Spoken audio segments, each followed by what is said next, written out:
I want to introduce you to a student friend of mine called Nathan. He went to uni a few years ago in Swansea to read engineering. And during his first week there, he trialled for the university football team along with 200 other fresher students. And at the end of the trial, he was ranked in the top 5 of those who are trialling. He's an extremely good footballer. He's on the books of Cardiff City as a young player. And so when the first team of Swansea University was announced, there was no surprise that he'd been chosen in the first 11 football team. And in the week before that first game, he was told that in order to play for the university, he needed to be initiated, which involved him having to get blind drunk along with the rest of the squad. Now, Nathan is a Christian, and he'll have a drink, but he won't get blind drunk. And so he was dropped from the team. And the next week, when the team lists were announced for the first game of the season, he saw his name in the list and found that he'd been put in the university 7th team for not getting drunk with the team. Following Jesus is costly, isn't it? I wonder how you stand for Jesus in that kind of situation. And the squeeze is in all sorts of different places and in ways for us today. Come on, Nathan, no one's ever heard of a fresher making the university squad. You can play for the first team. Go out with the boys. What's one wild night with friends? Welcome to university life for many of our students who get their A-level results today. Here's some other advice that was given in the New Musical Express magazine from a September edition a number of years ago. I'll put the quote up on the screen. In your first few months as a fresher, you'll be besieged by inanely grinning and glassy-eyed nutters peddling all manner of made-up, superstitious, Stone Age nonsense under the guise of religion. Look out for the warning signs: virginity, smugness, acoustic guitars, woolly jumpers, clear complexions, and vacuous grins. Don't even make eye contact with these scum. You'll think you can handle it at first, but these people are experts at luring in sane, rational people and brainwashing them into believing. No matter how depressed or lonely you become, do not succumb. Remember that it is better to be the most horrible, friendless, despised atheist on the planet than it is to be the world's most popular Christian. And that's an edited down quote. I've taken out some nasty language. And with that kind of pressure in the air, who would want to stand out? Who would want to stand out? But it's not just students, and this is a seminar for a whole range of people from different backgrounds and ages and experiences. And I'd love to find out from you where you most feel the squeeze. We find the squeeze to conform in all sorts of different ways and places. Where do you most feel the squeeze? And how are you tempted to respond? They're the questions I put up on the screen. In what areas do you most feel the squeeze, and how are you tempted to respond? So can you please turn, put your head around. You could move chairs if you want to, maybe groups of between 4 and 6 people, and have a go at those 2 introductory questions just to get the conversation going, and then we'll come back to me. Is that okay? I'll give you 5 minutes on those 2 introductory questions. 5 minutes. Over to you.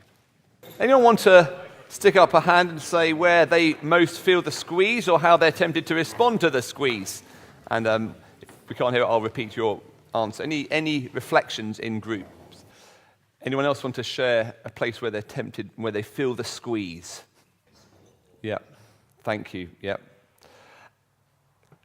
How are we tempted to respond when we are squeezing these kind of ways? Here's 3 suggestions how I think we might respond. I think there's a temptation to either lie low, blur in, or group off. I think we can be either tempted just to lie low. We just keep our heads down, don't raise our voices. If you're on social media, if ever you kind of make a Christian comment on social media or retweet something that a controversial Christian has said, you be ready for the guns to come facing at you. And you can see exactly how that's happened in recent weeks. You may have heard of the name Vicky Beeching, who was a famous Christian worship leader and wrote numbers of worship songs that are sung in churches. And 4 years ago, she came out as gay and said that it's absolutely fine to live a gay lifestyle and be a Christian. And she recently published her memoirs in a book called Undivided, which I read last week. It's a very, very depressing read. And when it came out, it was being reviewed by numbers of commentators. And whenever those commentators were putting any comment out there that was saying, we want to love and support Vicky as a person, but we stand in a different place theologically to this, she went after them so hard. And so we can just be tempted to lie low. But that doesn't simply mean in kind of media context. We just keep our heads down. We don't talk about things. When we hear difficult things going on, we just kind of go to the shops, we come home, we go to school, we come home, we go to work, come home. We just kind of lie low, keep it quiet. Anything for a quiet life. Some people, this may not be this group, but some of us may be tempted to blur in. And the kind of sense, the draw of assimilation, the media pumps day and night things to us. And it requires quite some courage to swim against the tide. And maybe you can think of friends, family members who have found themselves just being pulled and blurring in. And that's been their response, not really a response. They've kind of capitulated. And the other thing that we tend to do is to group off. We think we're so worried about the influence of what the world might say and do that we just spend all our time in our little Christian bubbles. And we know that church is going to be a supportive environment. We know that we're not going to be challenged too much in these kind of areas. And so we spend all our times going from one Christian meeting to another Christian meeting. Maybe students who spend all their time going to Christian Union, to a sports club for the Christians, a church meeting, Bible study, and they just kind of make occasional raid into the real world to go shopping, then back into their safe little bubble. And they're in the world, they're not of the world, but they're not in the world either. And that's no impact for Christ. We're called to be in the world, but not of the world, to be salt and light, which can be seen. We hide our light under a bushel, whatever a bushel may be, but we hide it there, and we want to keep away from where the world is at. 3 temptations. What we're looking at this afternoon, the title is Living with Cultural Confusion. And what I thought we would do is think for a moment about somebody who has lived here before. We may think this is the hardest time ever to be a Christian. And let's not forget, around the world, it's a lot harder to be a Christian.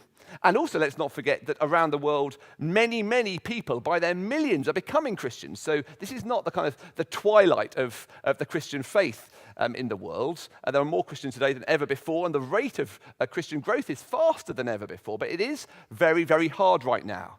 And it may feel and get harder than it has been in some of our lifetimes. We're less a kind of Christendom mentality. We're more like exiles who are a long way from home. And when we see ourselves as exiles a long way from home, then there are some fantastic books of the Bible to study. You might want to study 1 Peter and remind yourself of what it means to be an exile. We're going to spend a bit of time thinking about the book of Daniel and Daniel chapter 1 and learning some lessons from him about how he navigated and his friends navigated the world of cultural confusion and pressure that was on him. So if you've got a Bible, it would be really wonderful if you could pull out your Bible to Daniel chapter 1. I'm going to read out the whole of chapter 1.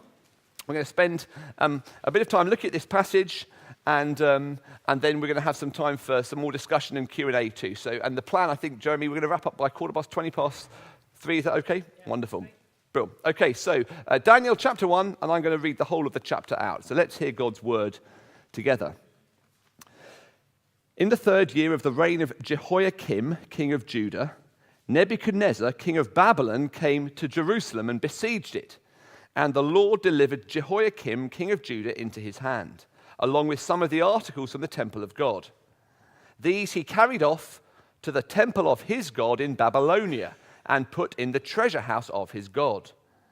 Then the king ordered Ashpenaz, chief of the court officials, to bring into the king's service some of the Israelites from the royal family and the nobility, young men without any physical defect, handsome, showing aptitude for every kind of learning, well-informed, quick to understand, and qualified to serve in the king's palace. He was to teach them the language and literature of the Babylonians. The king assigned them a daily amount of food and wine from the king's table. They were to be trained for 3 years, and after that they were to enter the king's service. Among those who were chosen were some from Judah: Daniel, Hananiah, Mishael, and Azariah. The chief official gave them new names. To Daniel, the name Belteshazzar. To Hananiah, Shadrach. To Mishael, Meshach. and to Azariah Abednego. But Daniel resolved not to defile himself with the royal food and wine, and he asked the chief official for permission not to defile himself in this way.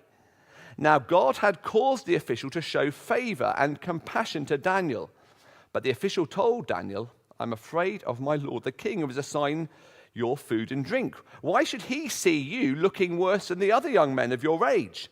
The king would then have my head because of you." Daniel then said to the guard, whom the chief official had appointed over Daniel, Hananiah, Mishael, and Azariah, "Please test your servants for 10 days. Give us nothing but vegetables to eat and water to drink. Then compare our appearance with that of the young men who eat the royal food and drink, and treat your servants in accordance with what you see." So he agreed to this and tested them for 10 days. At the end of the 10 days, they looked healthier and better nourished than any of the young men who ate the royal food. So the guard took away their choice food and the wine they were to drink and gave them vegetables instead. To these young men, God gave knowledge and understanding of all kinds of literature and learning, and Daniel could understand visions and dreams. At the end of the time set by the king to bring them into his service, the chief official presented them to Nebuchadnezzar. The king talked with them, and he found none equal to Daniel, Hananiah, Mishael, and Azariah. So they entered the king's service.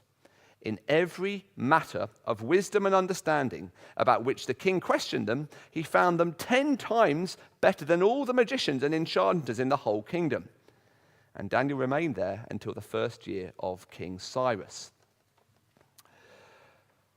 The year is 605 BC. Jehoiakim is the king of Judah in Jerusalem. And the backstory to Daniel is that Judah is the southern kingdom, Israel is the northern kingdom. The kingdoms divided about 300 years earlier. The northern kingdom was exiled away into Assyria in 722.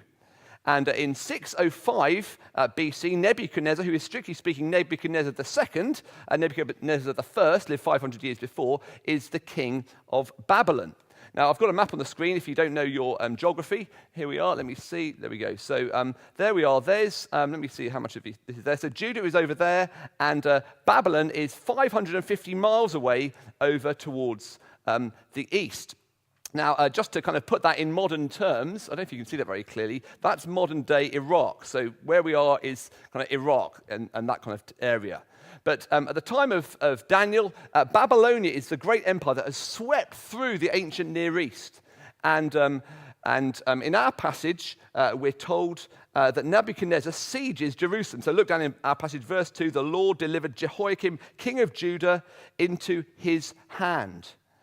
And we're told, along with some of the articles from the temple of God, these he carried off to the temple of his God in Babylonia and put in the treasure house of his God. So Jehoiakim is deposed, the temple is raided, and Nebuchadnezzar installs a puppet king called Zedekiah to run the city for another 20 years. So you have this exile in 605 with a bunch of exiles taken away to Babylon, and then in 586, Jerusalem itself is destroyed by Nebuchadnezzar, and the rest of the exile occurs. And it's in that 605 deportation to Babylon that Daniel and his 3 friends are whisked away, hundreds and hundreds of miles away. I want you to imagine what that would have been like. A-level results came out today, and lots of people are glad, lots of people are sad, but people are going off to university for the first time, maybe 550 miles away from home. But Babylon was a terrifying place to go away from home. It was the richest city in the world. It was the first city to have 200,000 people in it. It oozed confidence and might. It covered 6 square miles. It housed one of the great ancient wonders of the world, the Hanging Garden of Babylon, very possibly installed by Nebuchadnezzar. And it was a world-class center for learning, medicine, architecture, commerce. But it was the global capital in the ancient Near East of religion. And apparently, in Babylon alone, there were 1,200 temples to all the ancient Near Eastern gods. And if you head over to the British Museum, you can see lots of the treasures from the Babylonian Empire now on display in London. Archaeologists tell us that Babylon was such a strong city, and its city walls were so wide that 2 4-horse-drawn chariots could pass side by side along the city walls. It was such a muscular, strong place. If you came in, you didn't leave. And yet for all its majesty and splendor, it was a brutal place. A brutal place. Also in the Bible, in Habakkuk, the Babylonian cavalry are described as swifter than leopards and fiercer than wolves. They swoop in like an eagle ready to devour. And when you read the rest of the Bible, you very quickly see that the word Babylon becomes shorthand for a world opposed to God. And of course, it was situated in the same place as the Tower of Babel. And here's an early representation or kind of picture of that, if you can see, the place where people decided to make a name for themselves and stick their fists up at God. Well, into that frying pan, these young exiles are sent. We're told, verse 3. So look at our passage. Then the king ordered Ashpenaz, chief of his court officials, to bring into the king's service some of the Israelites from the royal family and the nobility. And then in verse 6, if you look down to there, these young men are identified. Among those who were chosen were some from Judah: Daniel, Hananiah, Mishael, and Azariah. In verse 4, they're described as young men, but we could be talking about really boys, young teenagers, 14 years old, 16 years old, I guess younger than virtually all of us in this room. What's that going to be like, hundreds of miles from home, faced with the cultural confusion, the chaos of living in a place where if you stick your neck up, it gets cut off? How do you survive there? Do you throw yourself into the deep end with the temptation to be floating away? Do you lie low and occasionally make raids into Babylonian Tesco's to buy your milk and then head back in and lie low there? Do you make a ghetto? Important question for 6th century BC exiles. Very important questions for us today, are they not? Because we want to live for God as they wanted to live for God. And it may be that whatever context you find yourself in, you need to learn some lessons from Babylon. And we're going to see 3 lessons from these 4 young men in exile. And here's the first lesson we're going to think about. Beware the squeeze of Babylon, the subtlety of assimilation.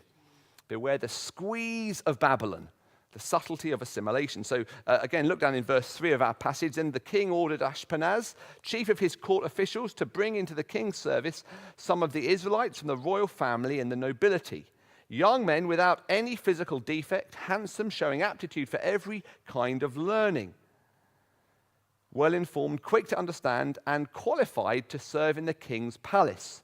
He was to teach them the language and literature of the Babylonians. The king assigned them a daily amount of food and wine from the king's table. They were to be trained for 3 years, a full university degree, and after that they were to enter the king's service. Very striking that Nebuchadnezzar could have thrown them straight into a lion's den or into the fiery furnace, all in good time, but right now he's going to enroll them in King's College Babylon, in the university. He was to teach them the language and literature of the Babylonians, citizenship classes at the world's leading university on a full royal scholarship. But not only that, in verse 5 we're told they were wined and dined, eating from the king's table. Imagine a great banqueting hall where the king's food is brought on a plate to them. Free drinks in the student union bar. Enjoy yourself. To be trained for 3 years and then enter the king's service. And Nebuchadnezzar knew you don't quell the youth by the sword, but by the pen. Give me a child and I'll mold the man. Well, there's this thorough program of secular indoctrination is laid on for the Jewish exiles. Don't you worry about your Hebrew scriptures or your God. We'll educate that out of you. That's the first place they're squeezed. We'll educate you. We'll train you, verses 3 to 5. And in many respects, it's the same in our Babylon today, isn't it? In the 21st century world we live in. Anywhere today, in our education, in our media, our entertainment industry, we're squeezed. And the great myth of our age, as Paul was saying this morning, is the myth of neutrality. That's the great myth that people often claim, don't they? They say, oh, the media, no, we're the neutral ones. We're just after objective, unedited, unbiased facts. Hard facts, not interested in beliefs. But of course, everyone has beliefs. We all have a worldview, and that ideology shapes the way we see reality or the human condition. Which means if you go to see, I don't know, The Greatest Showman in the cinema, that's not just a family movie with a great soundtrack, or something even as harmless as Strictly Come Dancing on a Saturday night. That's not just anything. Both of those come with a very, very clear agenda about what is beautiful and what is right, about what it means to be me and to be free. The Greatest Showman is a fascinating insight into society's desire to bring unity together and to bring diversity together. It's a tract, in many respects, for the new equality and tolerance agenda of our day. And the point is, it's not about whether there's sex on screen. That's very easy to spot. Very, very easy to spot. And sometimes we think, as long as there's not that on screen, or there's not violence on screen, or the language is not bad, then it's pretty harmless, like any kind of good PG Disney movie. Oh, friends, you're naive. There's an agenda at every turn.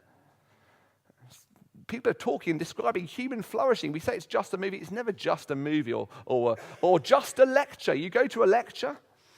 Sure, the lecturers are made in God's image, and they can make true observations about God's world, even if they don't follow Christ. But if someone's worldview underneath what they say is that human beings are nothing more than gene-propagating machines, or mere products of their upbringing or their circumstances, or fundamentally free agents without any constraints, then that will shape what they say. It can't not shape what they say. Now, very interesting, I find this fascinating, that Daniel and his 3 friends don't choose to boycott the cinema or the lectures. It seems they're prepared to take on this squeeze of assimilation. So it seems, if you look it down in verse 4, that their convictions were already in place. Because as Ashpenaz chooses them, we're told he chose these young men without any physical defect, showing aptitude for every kind of learning, well-informed and quick to understand, which I take it means that they had their eyes open to what was coming their way. They'd been prepared somehow, maybe when they were in Judah, for the onslaught of coming into Babylon. So Babylon education says, we'll train you, we'll undo that. But their attempt at assimilation continues. I look down in verse 7. The chief official gave them, literally it means, the chief official put on them new names. To Daniel, the name Belteshazzar, Hananiah, Shadrach, Mishael, Meshach, Azariah, Abednego. So not only will we train you, but we'll rename you, we'll redefine you. How you address someone, how you name them, well, that's more than just a title. That is the real you. And if you meet someone, maybe at Aber, and it's lovely, we've all got our name badges, but you meet someone and you see someone, oh, I've met you before, and I can't remember your name, and then you get the name, oh yeah, you feel so loved because someone got your name right. Well, Ashpenaz changes these names, and it's Babylon's way of saying, we're going to redefine you, thank you very much. Let's rub out all your old loyalties and stamp on you some new loyalties. In the UK, names don't mean very much. At least the name you're given doesn't usually have a huge bearing on who you are. But let's see what these names mean. Here you go. So Daniel, the name Daniel means God is my judge. Belteshazzar means may Bel guard his life. Hananiah, Yahweh has been gracious. We don't know what Shadrach really means. Mishael, who is what God is. In Akkadian, which is the language of the Babylonians, Meshach, who is what Aku, a Babylonian god. And Azariah, Yahweh has helped. Abednego, servant of Nabu, another Babylonian god. We'll take away your identities and we'll give you some new identities. Thank you very much. Through education, through new names, Babylon wants to unashamedly assimilate the exiles and us into their way of the world today. And life in Babylon today puts a squeeze on us too, doesn't it? There's not so much blatant persecution. I think those days will come. Generally speaking, you can get a place at university or a job or buy a house or worship freely. But today, Babylon is much more subtle in squeezing us, whether it's through the media or through education or Saturday night TV or movies. Maybe a viral video that is being circulated around on social media. I don't know if you saw, there was that nasty video a few years ago that Stephen Fry made on YouTube, I think, where he was decrying the reality of God, having seen a little baby who was getting ill and dying. And he was just raging against God. And when you see those kinds of things, you think, I don't want to put my hand up and say, by the way, I believe in God, friends. And we find culture redefining us and rewriting the terms with which we can speak, as your friend found out in Oxford. So, point 1, beware the squeeze of Babylon. And we're going to think a little bit in a second. We'll work through the text, then we'll get into our groups and think, how is Babylon today squeezing us? That's our first lesson. Beware the squeeze of Babylon. Secondly, take a stand in Babylon, the courage of resistance. Daniel and his friends didn't boycott lectures or refuse to learn Babylonian vocab, but the next surprise, and the big surprise really, is where they did put the marker down. Look down in verse 8. This is what we're told. But Daniel resolved not to defile himself with the royal food and wine, and he asked the chief official for permission not to defile himself this way. Now, it's a pretty gutsy move on Daniel's part, and it may well have backfired, but we're told in verse 9, now God had caused the official to show favor and compassion to Daniel. But the official told Daniel, I'm afraid of my lord the king, who has assigned your food and drink. Why should he see you looking worse than the other young men your age? The king would then have my head because of you. But Daniel is resolute, and so he comes up with a plan. Look down in verse 12. Please test your servants for 10 days. Give us nothing but vegetables to eat and water to drink. Then compare our appearance with that of the young men who eat the royal food, and treat your servants in accordance with what you see. So he agreed to this and tested them for 10 days. Well, Daniel and friends absolutely stormed the test, coming out 10 days later healthier and stronger than all the other students. So guess what? It's nut roast and lentil souffle for everyone from now on. I bet those Babylonian friends are like, what on earth has just happened? Like, there goes my beef, in comes lentils and vegetables. Thanks so much, guys. Have you ever wondered why Daniel and his friends drew the line there? Yeah, they didn't draw the line in other places, but they drew the line there. There are a few options, and I'm leaning on some work by a friend of mine, Andrew Satch, who's a pastor in London, who's really helped me think this one through. Why only vegetables? I wanted to kind of give you a few options. Maybe the issue is to do with food laws. Maybe the meat wasn't kosher. And, there were extensive food laws about what was kosher and not kosher, and you couldn't eat unclean meat. The trouble is that the food law said nothing at all about wine. Jews were free to drink wine in moderation. Only a very small number of Jews, the Nazarites, couldn't drink wine. So it seems strange that they would not drink wine as well as not eat meat. So maybe it's not the kosher issue. Maybe, secondly, it was that the food and the drink had been offered to idols. That's a plausible option, isn't it? Part of the pagan worship, all those 1,200 temples, maybe this food and drink had been offered to one of the Babylonian gods. And a godly Jew wouldn't want to touch it. But if that was the case, you can be certain that the vegetables would have been offered to a Babylonian god, just as the meat and the wine would have been as well. So why vegetables are okay and meat and wine are not okay? Maybe there's another option. Third idea, proximity to the king. Maybe Daniel is objecting to the fact that this was meat, food, and drink from the king's table. And for him to be seen as eating food and drink that's come from the king's table is somehow communicating he's kind of in with the king. And he wanted to say, no, I'm not going to be in with the king. I'm going to draw a line in the sand. I'll eat my vegetables, thank you, but not your meat. But again, surely the vegetables came from the royal kitchen too. It wasn't just the meat. Some people think it's basically arbitrary. It's just a random place to draw in the line. It might have been that they said, no, we're going to wear green jumpers. And we're going to walk around wearing green jumpers, and everyone else hates green jumpers, but we wear green jumpers, and that's the way we stand out. And we're going to stand out by eating vegetables, and that's just going to be the thing. And it's an arbitrary line in the sand to look different from the world. Could be possible, but it wasn't very public, was it? Because it wasn't like wearing a green jumper out and about on the streets of Babylon. They were just eating their food and then back to work, and no one would have seen the food that they were eating. Here's the fifth option, and this is really the one that I wanted to kind of think about for a moment, because I'm quite convinced by this option.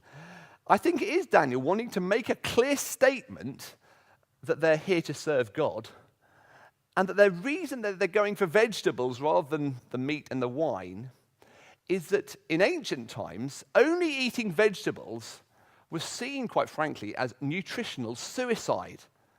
Now, forgive me if you are a vegetarian here today, and I don't cause offense, or don't mean to cause offense, but no one back then in ancient times would have conceived of the fact that a diet of veg and 2 veg with a side order of veg would get you strong enough to be a worker for the king. And so when they say, thanks Ashpenaz, but we don't want the meat. You can tell, actually, Ashpenaz is worried. They're going to start looking shriveled and weak and vulnerable, having only eaten vegetables. Do you remember verse 10? He says, I'm afraid of my lord the king, who has assigned your food and drink. Why should he see you looking worse than the other young men your age? Ashpenaz is incredulous at the very idea of a veggie-only diet. And I think that's the point. You see, Daniel and his friends know that if they're going to come out healthy and strong and well-nourished only on vegetables, then that would take nothing other than the miraculous intervention of God. God has to make them strong. And normally in ancient times, it took a rich diet of meat and wine to make you strong. They didn't have high-energy snack bars and ginseng and guarana and whatever you want to drink in your funky milkshakes in those days. They just had meat and wine. But he's saying, give us vegetables and let's see what God does with it. I think it's a wonderful example. Of course, at that point, they don't know what God is going to do with it. It seems like a massive risk, a test of faith. But he knows that whatever happens, we belong to God. We belong to God. Will God choose to sustain us on only vegetables? Will he choose us to help us if we end up being weaker? Is that his plan? We don't know, but either way, we want you, O Babylon, to know you have not made us strong. We're not here to dance to your tune. Despite your attempts to retrain us and rename us, leave Yahweh behind. We'll treat you as one of us. You treat yourselves as one of us too. No. Babylon is saying, we'll make you flourish. Leave your old religion behind. And that's what our culture today says, doesn't it? Oh, forget that Bible. Forget that old way of thinking. Very out of date. You know, in the olden days, Christians used to support slavery. And they used to ban interracial marriage. That's the kind of argument that Vicky Beach is saying. We've got to move on from this talk of same-sex marriage being out of date. No, we've got to move on with the times. We'll nourish you, we'll strengthen you, says Babylon. And Daniel says, no, you're not going to get the credit for that. If anyone gets the credit for strengthening us, it's going to be God. It's only going to be him. We belong to another. We belong to God. We may be in Babylon, we're not of Babylon. And so the gauntlet, I guess, is laid down for us because life in this pressure cooker we're in, Babylon today squeezes us. You want to thrive in Birmingham or in Cardiff or in Swansea, or in Wrexham, Manchester, Leicester. You want to thrive, you want to be strong and flourish in society, then let us feed you from our table and start dancing to our tune and being nourished by our way. We'll drip feed you ideology that unless you earn the highest job you possibly can get when you graduate, you're underachieving, you're weak. Or unless you get into a relationship as soon as you can and get off the single shelf as soon as you can, you'll be just emotionally cold. Or unless you live a full, sexually fulfilled life right now, you'll be cold. Unless you drink what we tell you, you sleep with what we say, you dress like we say, unless we feed you our food, you'll be an outsider. You'll be a social nobody. You'll be weak. Unless you live for yourself during your retirement, where you've worked so hard, now it's you. And you deserve multiple foreign holidays a year and spending all your money you want to on your things. Let other people, younger people, can serve at church now, thanks so much. Unless you live for yourself, you'll live a weak life. You'll regret it. But Daniel and his friends show us something different, don't they? They show no. We're going to go this far. Yeah, we'll go to the lectures. We'll learn the vocab, but we're not going to be capitulated by you, Babylon, so that you can get the credit. It's not on Babylon's terms that we'll grow, it's on God's terms. If we're going to get out of here alive, God will get us here alive. Well, having made a stand on the food issue in chapter 1, the Lord has much bigger plans for Daniel and his friends, with lions and fires to come in chapters 3 and 6, as I'm sure you know. And you wonder, if it had gone differently with the food, would it have gone differently with the lion and the fires later on in the book? Well, that's the second point. Take a stand in Babylon. And lastly, very briefly, and then we're going to go back into our groups with some discussion, get behind the scenes in Babylon. Get behind the scenes in Babylon and see the Lord over everything. And this really is the big theme of Daniel chapter 1. It's the theme of all of Daniel. In fact, life in exile. We may feel very, very small and insignificant and forgotten. We know elsewhere that King Nebuchadnezzar thought of himself as the supreme superpower, the mighty one who ransacked everybody. But look in verse 2, look what we read. The Lord delivered Jehoiakim into his hand. That wasn't Nebuchadnezzar's might that won Jehoiakim. It was the Lord who wanted to do it and gave Jehoiakim into Nebuchadnezzar's hand. When we see Daniel making his gutsy stand in verse 8, it could have backfired, eating only vegetables. Look down in verse 9. Literally, we're told, God had caused the official to show favor and compassion to Daniel. And then after those 3 years of education and essay deadlines and seminars and vocabulary learning, in verse 17, we're told what? To these 4 men, God gave knowledge and understanding.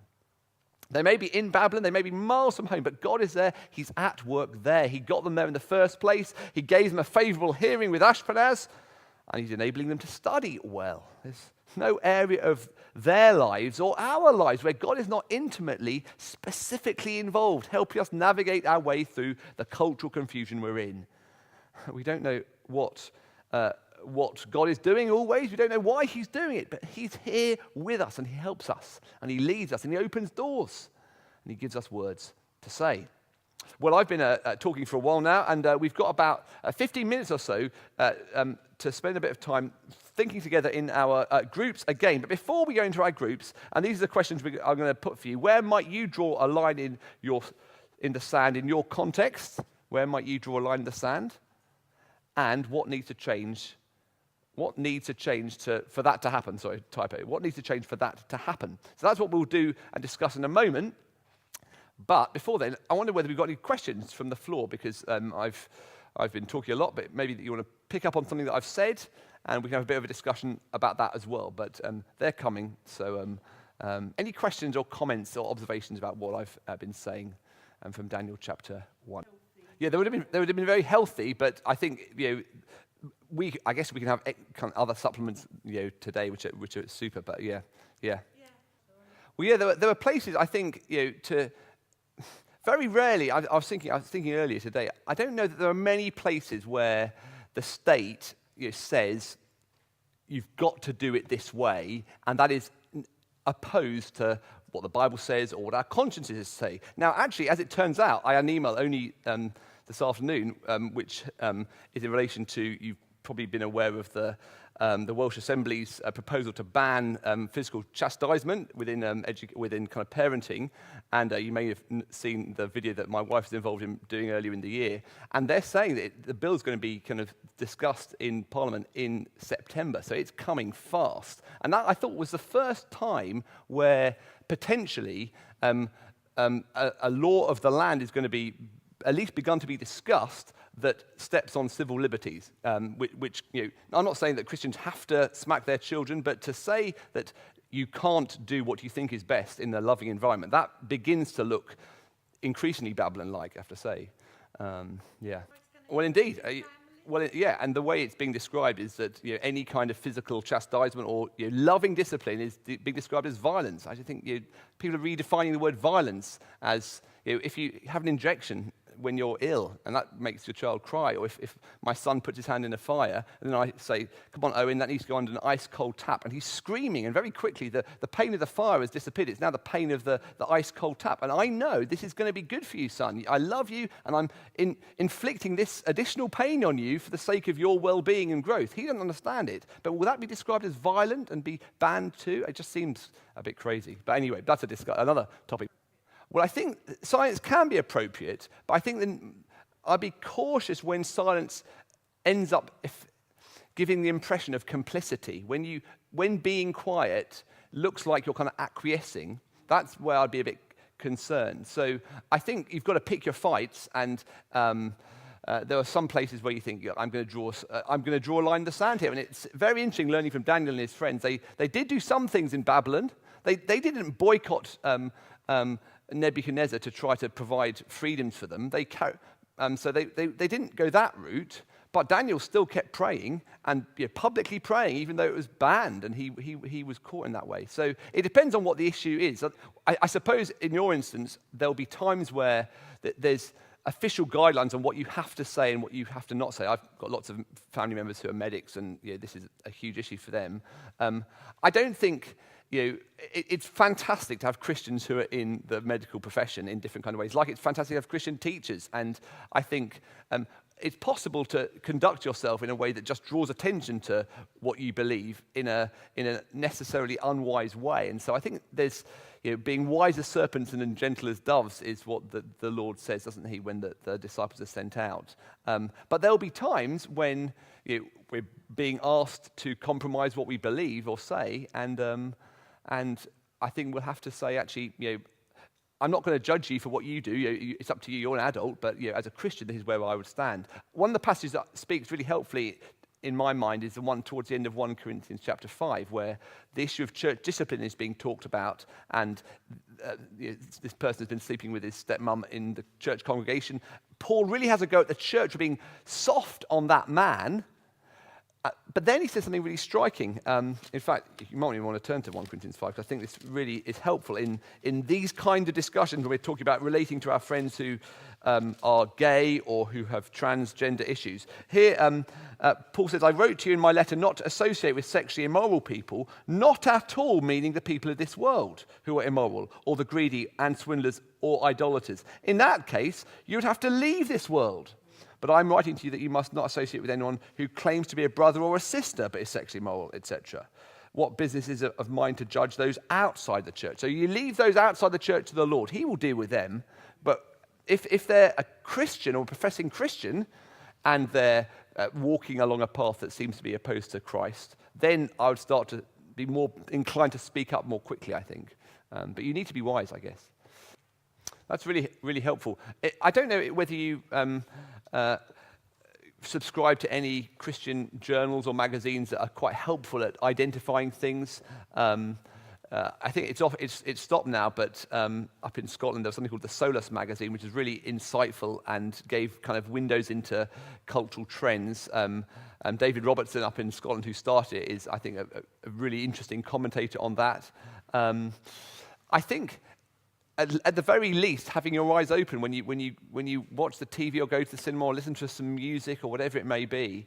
I personally make it a habit of trying to, even though I find it hard to do, I do read books like this, or whether it's a book by a liberal or a Dawkins. I just think that I want to know what these people are saying, and it's never compelling, honestly, and it's but rather than kind of going on hearsay, I think it's good to know what's being said. I wouldn't be a kind of censor it all, kind of silence it, and because that's and you end up becoming hidden away from the world and not knowing where your friends are at. But I'm trying to think of other resources that have been helpful.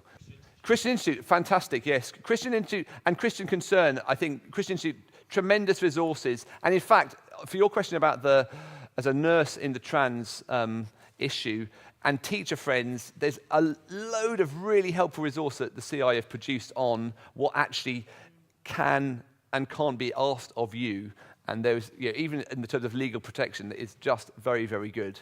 So check that out.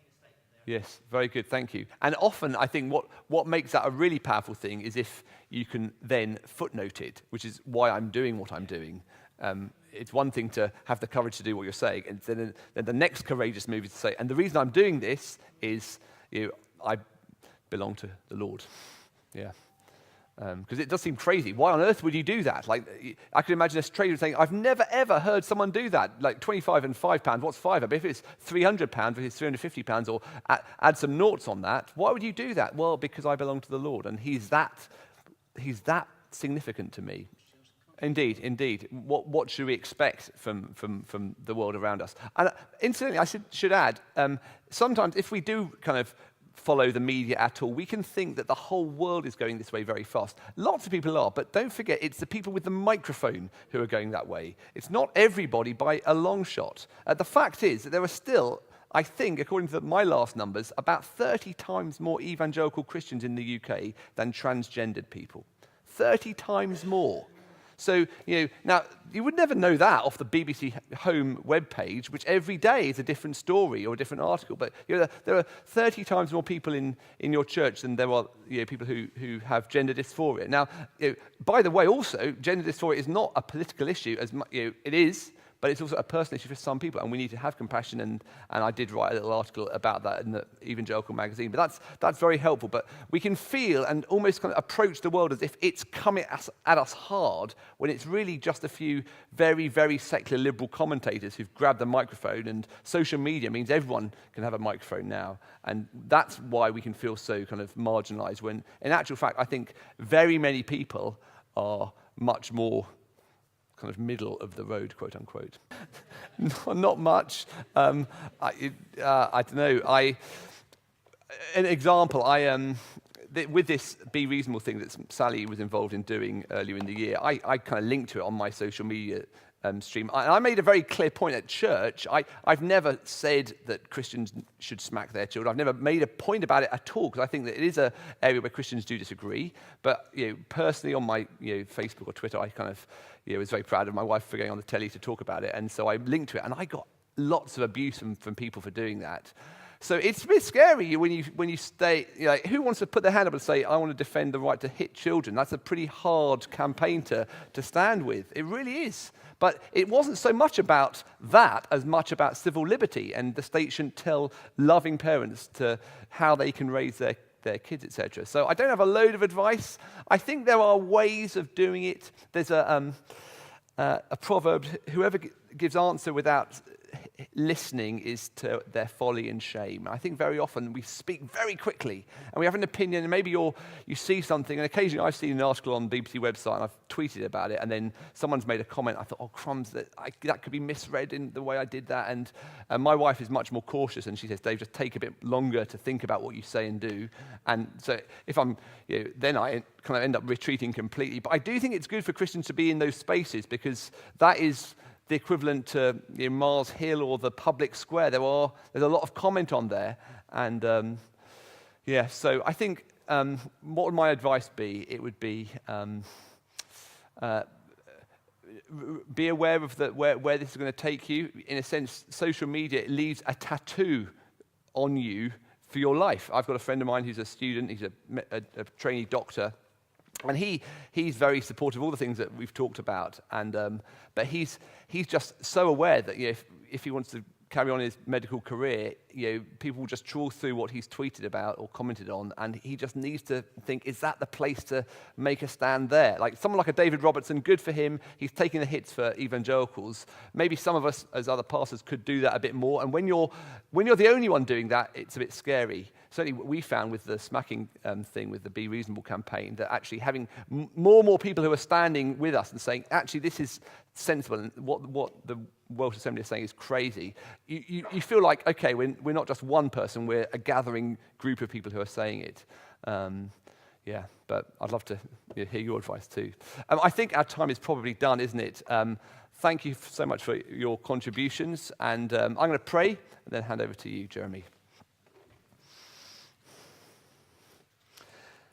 Our times are in your hands. Lord, that's a wonderful truth to remember, that you were not surprised by the radical individualism or the sexual revolution or the pressure that we face today. You saw it coming, you've allowed this, and you're here with us still. And we do pray, please, please help us to be wise as serpents, gentle as doves, speaking where we can, engaging where we can, loving always.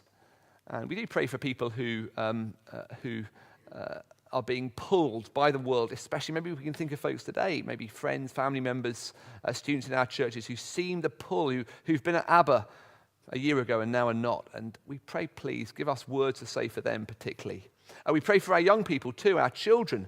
Give us wisdom as to how we seek to train and educate them and prepare them for life in this brave new world. Please protect them, we ask. And we thank you so much that we know that you are with us and that you will never leave us. And we pray in Jesus' name. Amen. I'm sure you want me to thank Dave very much for that. I'm sure it's been really helpful to us. Lots to think about. Dave's going to be heading back to Cardiff sometime later on this afternoon. So thanks for all you've done for us and with us this week. Greatly appreciated.